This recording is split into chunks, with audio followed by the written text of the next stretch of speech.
Today's tech video, I'm going to show you guys how to use Apple AirPlay on your LG QNED90A.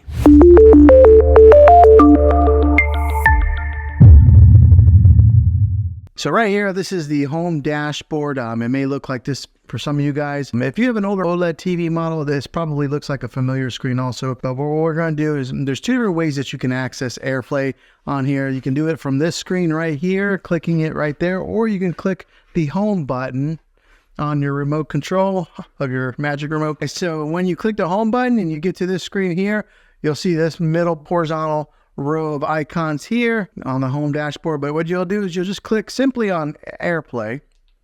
All right, so you'll get to this screen right here, and one thing you want to make sure of is that your Wi-Fi here's my Wi-Fi FBI surveillance vehicle, but you want to make sure that your Wi-Fi on your TV and your iPhone are on the same Wi-Fi. So once you're on this screen here, go ahead and grab your iPhone, and then from the top right, swipe down just like so, and then right here you'll see an option that says screen mirroring.